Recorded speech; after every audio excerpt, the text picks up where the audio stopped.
we're going to be in 2 Kings chapter 10. Glasses are just a little bit off. Must be my eyes. But anyway, we're going to talk about Ahab's 70 sons killed. You heard me, 70 sons killed. So we are going to be there in, like I said, 2 Kings chapter 10. And I'm going to start reading there. It says, Now Ahab had 70 sons in Samaria. And Jehu wrote and sent letters to Samaria, to the rulers of Jezreel, to the elders, and to those who reared Ahab's sons, saying, Now, as soon as this letter comes to you, since your master's sons are with you, and you have chariots and horses, a fortified city also, and weapons, choose the best qualified of your master's sons, set him on his father's throne, and fight for your master's house. But they were exceedingly afraid and said, Look, 2 kings could not stand up to him. How then can we stand?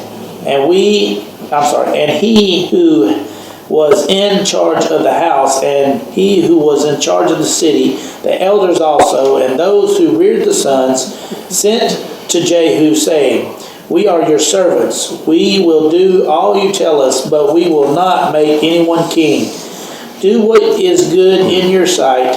Then he wrote a second letter to them, saying, If you are for me and will obey my voice, take the heads of the men, your master's sons, and come to me at Jezreel by this time tomorrow. I'm going to stop right there. So, what do you see happening here? As we talk about Ahab's sons. Heads are going to roll. Yeah, it looks like heads are going to roll, right? It says Ahab had 70 sons in Samaria. These were a significant danger to the anointed king of Jehu, right? They were the descendants of Ahab and had a great interest in battling back to keep the throne of Israel among the dynasty of Omri. And we found out a little bit about that last week. It says the second they were in Samaria, the capital of Israel, meaning that they were away from Jehu, who killed King Joram in Jezreel. Now Jehu challenged any partitions of this house, of the house of Omri, to declare themselves and prepare to fight for their master's house. Right. So he sent a letter to them, and he was saying what? Out of all the sons you got there, you better make one of them king, because I'm coming, right? So he's basically challenging them to the house of Ahab, right? Mm-hmm. Said, fight for your master's house. That's what he told them to do. And then they said, what? In reply, they sent back a letter. It says, they wrote him a letter and says, We are your servants. We will do as you tell us, but we will not make anyone king. They were afraid of him, right? It says right there in Scripture, they were afraid. They were exceedingly afraid. It says, These were male descendants of Ahab, both sons and grandsons. Ahab had a number of wives, and therefore many descendants. Since these living relatives would not, could avenge a dead kinsman by killing the person responsible for the death, Jehu's life was in jeopardy while Ahab's male descendants survived. So Ahab's surviving family members in Samaria were living in the capital city of the northern kingdom, located about 25 miles south of Jezreel. So Jehu knew what? This could be a problem for him, right? This could come back to haunt him if he let him live. Right? Mm-hmm. Are we all square there? Everybody's good with that? Okay. So Jehu tells them, get your house ready, to fight for a house. And this is what we're going to do. And if you're for me, then this is what I want you to do. Because they decided they weren't going to make any one of them king because they were exceedingly afraid of him. So he told them what? Bring me the heads, right, of these 70 sons by this time tomorrow. excuse me. So it says, now the king's sons, 70 persons, were with the great men of the city who were rearing them. So it was, when the letter came to them, they took the king's sons and slaughtered 70 persons, put their heads in baskets, and sent them to him at Jezreel. Then a messenger came and told him, saying, they have brought the heads of the king's sons. And he said, lay them in 2 heaps at the entrance of the gate until morning. So it was in the morning that he went out and stood and said to all the people, you are righteous. Indeed, I conspired against my master and killed him, but who killed all these? Know now that nothing shall fall to the earth of the word of the Lord, which the Lord spoke concerning the house of Ahab. For the Lord has done what he spoke by his servant Elijah. So Jehu killed all who remained of the house of Ahab in Jezreel, and all his great men and his close acquaintances and his priests, until he left him none remaining. So this was what? In all actuality, this was what? The confirmation of the prophecy, right? Exactly what was going to happen. This was the confirmation of the prophecy that Elijah had said that would be the demise of Ahab, right? That all of his house would be destroyed, right? Mm-hmm. Okay. The king's sons and slaughtered 70 persons. Jehu's letter and his previous bold action against Joram and Ahaziah powerfully persuaded the letter of Israel to execute the sons of Ahab on behalf of Jehu. He put them outside the gate, right? Said Jehu met the brothers. Well, I'm getting a little ahead of myself here. So Ahaziah's 42 brothers killed as well. So we're fixing to get into that. It says, and he arose and departed and went to Samaria, and on the way at Beth-Ekt of the shepherds, Jehu met with the brother of Ahaziah, king of Judah, and said, who are you?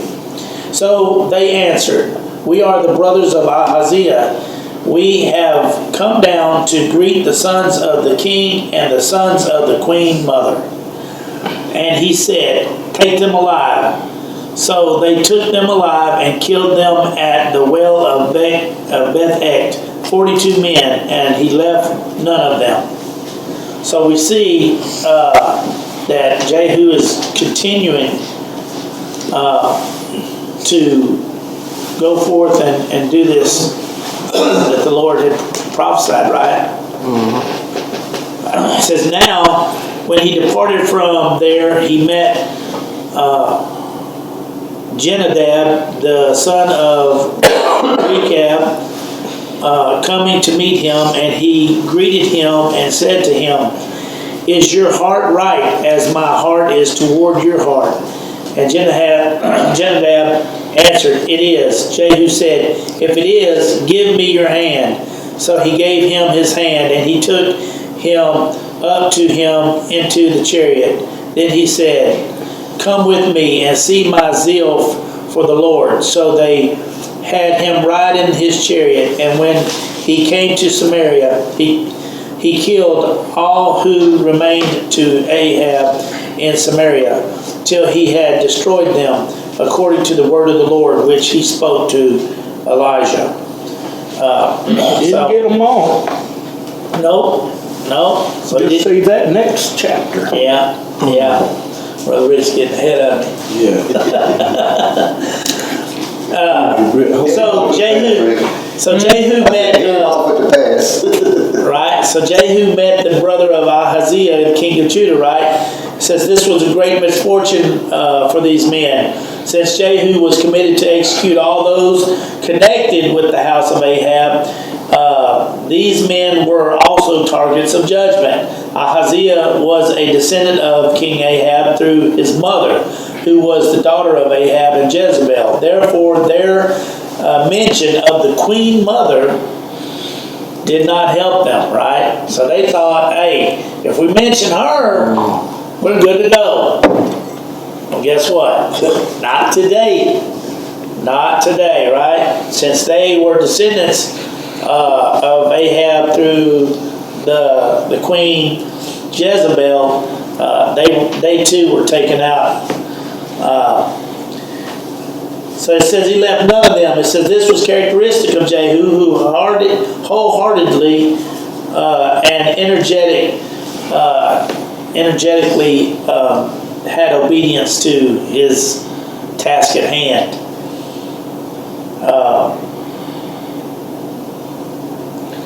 It says, now when he departed from there, he met Jenadab, the son of Rechab, coming to him, and he greeted him and said to him, is your heart right, as my heart toward your heart?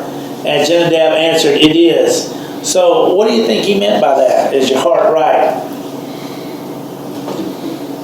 Are you following God? That's right. But Jenadab was from a very godly tribe that allied itself with Jehu. Yeah, so he knew. So Jehu knew the answer was going to be yes. So we see here that it says he met Jenadab, the son of Rechab. This was the mysterious founder of the Rechabites, who were a reform movement among the people of God, protesting the immoral and impure lives of many in Israel and Judah. That's basically what Rick was just talking about. It says in Jeremiah 35, God used the Rechabites and the memory of Jenadab as an example of faithfulness and obedience to rebuke his unfaithful and disobedient people. Jeremiah's records records that Jenadab was the leader of an atheistic group that lived an austere nomadic life in the desert, drinking no wine and depending solely on the Lord for their sustenances. Separatists to the core and strong patriots, they lived in protest to the materialism and religious compromise in Israel. I think I said that word wrong, maybe not. No, atheistic, I think it's Very poor, humble right, dwelling, right. kind of like the monastic teachers after Christ died. Go into the wilderness, very Spartan living conditions. Right. Very primitive. So humble but primitive. Now we see here that he said, come with me and see my zeal for the Lord. What do you mean by that? Ralph, you have some light you can shed on that? What did he mean by that? Come with me and see my zeal for the Lord. What does that mean? See my zeal for the Lord. Sure. Come with me and put it. Come with me and I'm trying to figure out where they are because my Bible's different. You don't have the right Bible? I've got this new revised. So what verse you on? It's over there between 15 and 17, where he says, let's Come with see, me and see how devoted I am to the Lord. 16, But yeah. Jonadab run along with me. Yeah, it says, Jenadab, the son of Rechab, this man was a faithful follower of the Lord and strict observer of the Mosaic law, leading a life of austerity and abstinence. But it says, right? So basically,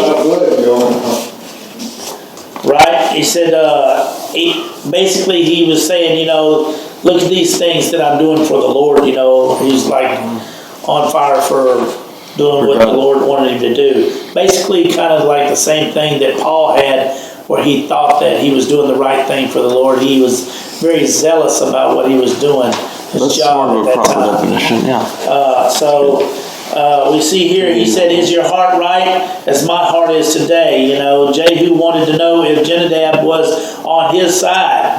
And Jenadab was optimistic at the, and energetic to say yes. He said Jehu was hungry for the approval of this popular religious leader and reformer. It isn't too cynical to think that Jehu wanted to use Jenadab to add legitimacy to his reign as king.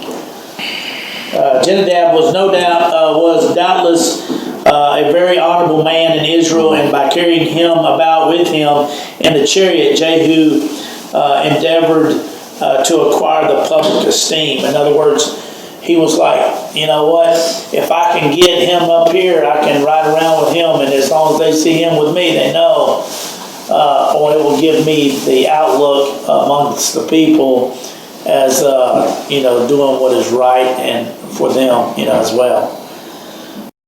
Jehu was noted in the complete and energetic obedience to the Lord, to the disregard of his own safety and comfort. Yet, this statement reveals the dangerous root of pride in Jehu.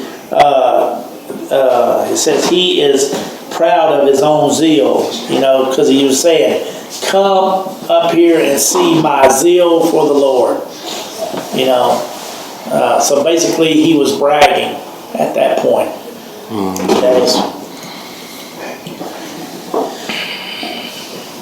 So, starting up there on verse 18, it says, Then Jehu gathered all the people together and said to them, Ahab, serve Baal a little. Jehu will serve him much. Yeah, so we see.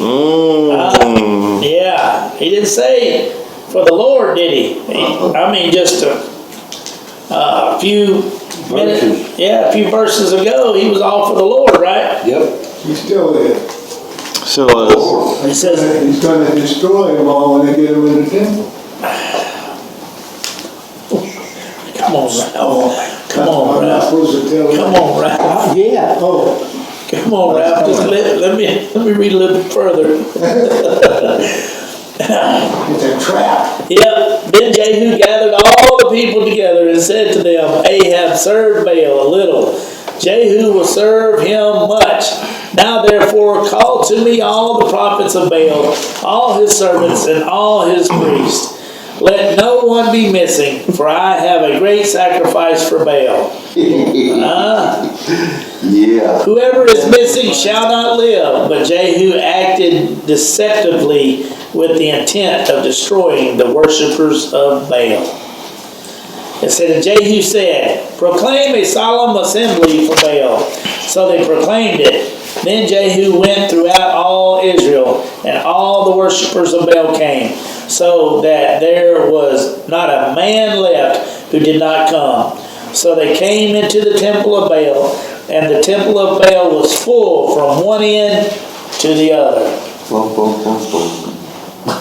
And he said to the one in charge of the wardrobe, bring out vestments for all the worshippers of Baal. So he brought out vestments for them.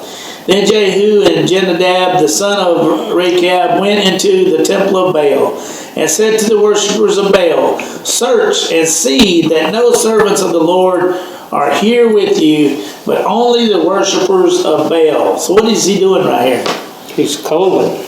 Getting them all together. He's calling. He's fixing to do that cleansing, right? He's trying to find out and make sure that there's no Christians in there, no followers of the Lord, right? Mm-hmm. He says, so they went in to offer sacrifices and burnt offerings. Now Jehu had appointed for himself 80 men on the outside and had said, if any of the men whom I have brought into your hands escapes, whoever lets him escape, it shall be his life for the life of the other. Now it happened as soon as he had made an end of offering the burnt offering, that Jehu said to the guard and to the captains, go in and kill them. Let no one come out. And they killed them with the edge of the sword. Then the guards and the officers threw them out and went into the inner room of the temple of Baal. And they brought the sacred pillars out of the temple of Baal and burned them. Then they broke down the sacred pillar of Baal and tore down the temple of Baal and made it a refuse dump to this day. Thus Jehu destroyed Baal from Israel. However, Jehu did not turn away from the sins of Jeroboam, the son of Nebat, who had made Israel sin. That is, from the golden calves that were at Bethel and Dan. And the Lord said to Jehu, because you have done well in doing what is right in my sight, and have done the house of Ahab all that was in my heart, your son shall sit on the throne of Israel to the 4th generation. And Jehu took no heed to walk in the law of the Lord God of Israel with all his heart. And for he did not depart from the sins of Jeroboam, who had made Israel sin. Then in those days, in those days the Lord began to cut off parts of Israel, and Hazael conquered them and all the territory of Israel from the Jordan eastward, all the land of Gilead, Gad, Reuben, and Manasseh, from Aurora, which is by the river Arnon, including Gilead and Bashan. Now the rest of the acts of Jehu, all that he did, and all his might, are they not written in the books of the chronicles of the kings of Israel? So Jehu rested with his fathers, and they buried him in Samaria. Then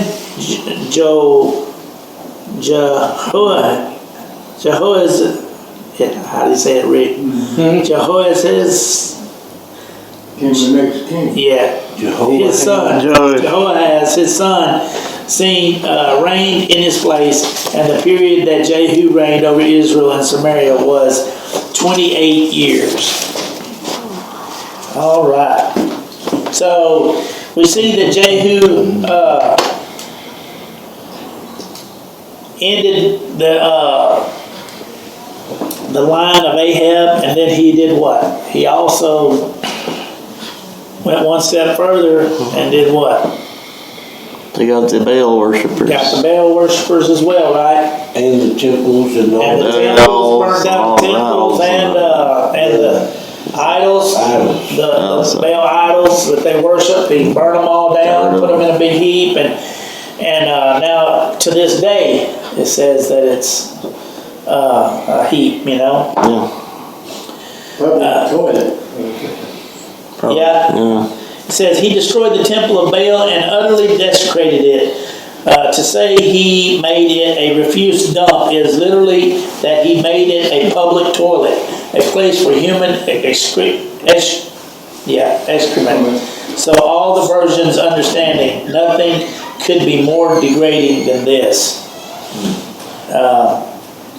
It says, however, Jehu did not return. He did not turn away from the sins of Jeroboam, did he? It says Jehu aggressively worked against the worship of Baal in Israel. However, he promoted the false worship of the true God after the pattern of Jeroboam, who set up the golden calves that were at Bethel and Dan. Excuse me. So, therefore, he did what? He continued to worship idols, right? Because the golden Slaughter a camel. What do you think? He said, kill a snake and swallow a camel. Yeah, basically. Said Jehu did obey God up to a certain point. It happened to be a profitable thing to him to exterminate the old royal house of Ahab, because it would confirm himself upon his own throne. But anything beyond that did not pay, and therefore Jehu did not touch it. It says clearly there was much good in the reign of Jehu. He was absolutely committed to fulfilling God's judgment against the house of Ahab and driving the worship of Baal out of Israel. For this, he would be rewarded with a dynasty that would last, how many generations did it say? 4 generations, absolutely. So, so he did do partially what God instructed him to do. He done what God instructed him to do as long as it profited him. Absolutely, absolutely. In And other you words, know he what? done it for himself, Yeah, so, and that happens to this day, yes, it does. Yes, it is. so, yeah. Why didn't he get rid of the golden calf? And see, that's something that, well, Roger's saying he thinks it Because- might have been because of the money. Maybe he wanted the gold out of the calf. Same reason Jehoram, or it just fled. The king set them up was to keep people from going to Judah to the temple to worship. He's afraid if they went and did that they'd rejoin Judah and leave Israel. So by following that false religion, they didn't have to leave Israel to worship. Well, he got rid of one thing and kept another. Yeah, yeah, absolutely.